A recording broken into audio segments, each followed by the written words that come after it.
guys, welcome to College Talk, dimana kita bakal ngebahas tentang hal-hal seputar kampus. Tentunya bersama gue Erwong yang akan nemenin kalian selama beberapa saat ke depan nih. Tentu aja, gue di sini nggak bakal sendirian karena kali ini gue ditemenin oleh salah satu orang yang paling berpengaruh di salah satu kampus negeri. Siapakah dia? Ayo kita lihat cuplikan yang satu ini. Ande Reo Brata, biasa dipanggil Anwe, merupakan mahasiswa Institut Pertanian Bogor, jurusan Teknologi Hasil Perairan. Berbagai kegiatan telah dilakoninya, mulai dari kemahasiswaan, volunteer, hingga moderator untuk seminar internasional. Baru-baru ini, ia terpilih menjadi Duta IPB. Bagaimana ya cerita Anwe melewati proses seleksi hingga terpilih? Ikutin terus College Talk episode ini. Nah, itu dia cuplikan dari salah satu mahasiswa di IPB. Nah, langsung aja kita ngobrol yuk sama salah satu orang tersebut. Ande Reo Brata. Halo Ande. Ya, halo Kak Erik. Sebelum kita ngobrol lebih jauh dulu nih, kenapa sih Ande pengen jadi duta di IPB? Tujuan saya yang pertama adalah ingin menjadi representasi dari kampus terbaik bangsa, khususnya IPB University. Jadi ya itu salah satunya. Yang kedua tentu privilege lain seperti ya setelah menjadi duta IPB, tentu saya akan mendapat banyak pengalaman apalagi terkait birokrasi yang ada di kampus IPB University. Dan juga akan mendapat pengalaman terkait public speaking, bagaimana cara mempromosi yang baik, dan juga mengajari saya bagaimana cara manajemen sosial media yang baik. Karena selain untuk mempromosikan IPB secara langsung ke berbagai daerah, menjadi duta IPB juga menuntut kita untuk bisa menggunakan media sosial. Karena seperti yang kita tahu pada zaman saat ini, promosi itu dilakukan secara online ya kan Kak Erik ya. Oh, betul jadi banget. ya mau nggak mau kita harus bisa menyesuaikan diri dengan bagaimana cara mempromosikan kampus melalui media online. Jadi ya banyak sekali tentu privilege yang saya dapat selama saya menjadi duta IPB. That's why kenapa gue pengen banget jadi duta IPB. Dan ya alhamdulillah sekarang bisa jadi duta IPB gitu.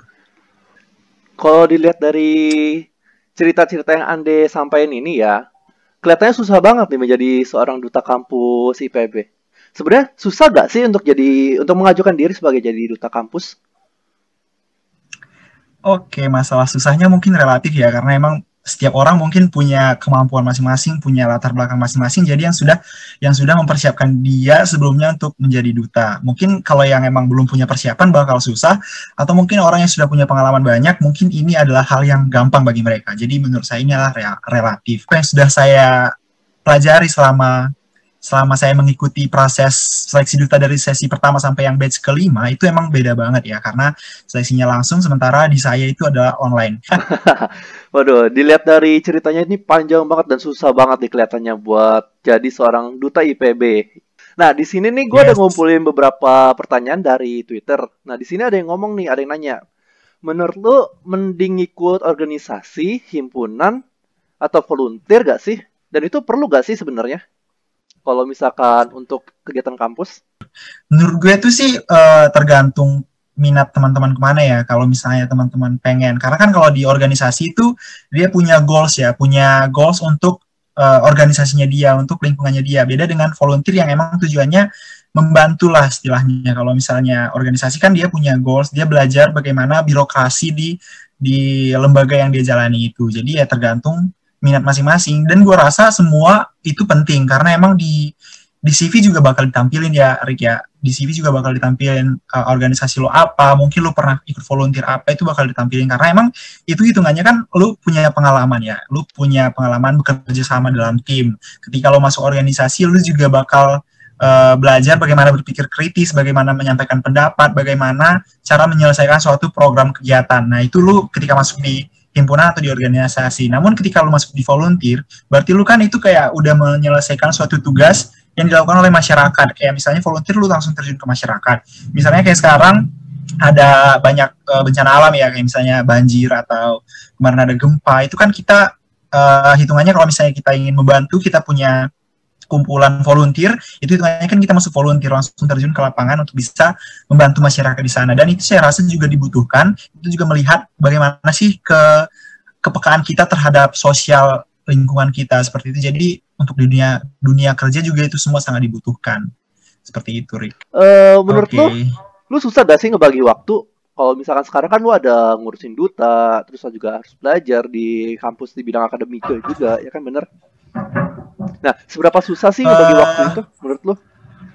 seberapa susah ngebagi waktu ya, gimana ya, kebetulan setelah menjadi duta itu ya jadwal terbangnya juga semakin padat ya kebetulan. Jadi ya mau nggak mau kita harus dituntut bisa membagi waktu dengan baik. Nah, cara gue nih ya, gue kan punya handphone, pasti semua orang punya handphone ya. Jadi kayak kita nyatet kesibukan kita lah tiap hari, pasti ada kan jadwal yang setelah ini bakal apa, setelah ini bakal ngapain, tanggal sekian bakal ngapain, itu biasanya gue catat di kalender gue, jadi ada reminder lah setiap hari gue bakal apa. Namun ketika ada kegiatan yang bertabrakan, misalnya di tanggal sekian gue ada kegiatan promosi misalnya, namun di tanggal yang sama juga gue ada kegiatan di luar organisasi gue atau di luar duta gue, jadi misalnya gue ada panggilan lah buat photoshoot atau gimana. Namun disinilah kita dituntut untuk bisa memilih tingkat prioritas yang baik untuk kita, karena kita juga harus tahu tingkat prioritas ya. Jadi ya yang mana yang penting, yang mana bisa disingkirkan dulu lah untuk hari itu gitu. Nah di situ kita tentu harus melihat kebijakan kita dalam memilih. Nah tentunya kita pilih yang paling penting lah, yang promosi, karena emang itu adalah jabatan kita saat ini. Jadi ya saran gue sih lu harus tahu yang penting mana untuk bisa dipilih terlebih dahulu. Kalau memang itu tabrakan ya. Namun kalau bisa lu emang bisa atur jadwal lu dengan baik, kayak misalnya harusnya tabrakan, terus lu bisa pindahin ke jadwal yang lain, itu lebih baik ya nggak sih? Karena mending jangan dibuang juga sih kesempatan-kesempatan itu, karena emang itu semua terhitung jadi pengalaman kerja kan. Jadi sebisa mungkin jangan ada yang terbuang. Kalau misalnya bisa dilakukan di lain waktu, ya it's okay. Namun kalau misalnya tidak bisa ditunda atau di-cancel, ya harus pilih mana yang paling dibutuhkan dan mana yang paling dirasa penting, seperti itu. Oke, berarti kuncinya adalah prioritas. Di mana lu bisa memilih prioritas, berarti lu bisa mengatur segalanya. Bener gak? Ya, bener banget. Oke. Nah, sebelum kita ngakhirin episode kali ini nih, gue mau minta sebuah wise lu dong untuk anak-anak yang bakal baru masuk nanti dan orang-orang yang masih maba. Oke, wise, kata-kata bijak kali ya. Iya. Jadi ada nih satu kata-kata kalimat lah ya, kalimat bijak yang gue suka banget. Kayak kalau misalnya kalian follow Instagram gue juga pasti lu pernah baca dah. You are the average of 5 people you spend the most time with. Yang artinya adalah kamu adalah rata-rata dari 5 orang terdekat yang paling banyak kamu habiskan waktu bersama. Jadi misalnya kamu main sama 5 orang malas, otomatis kamu pasti bakal jadi orang pemalas yang ke-6. Namun apabila kamu berteman dengan orang-orang, 5 orang sukses, 5 orang bekerja keras, 5 orang calon pengusaha, 5 orang yang suka menabung, 5 orang yang suka public speaking, maka secara otomatis kamu juga akan menjadi orang ke-6 yang suka dengan hal-hal tersebut.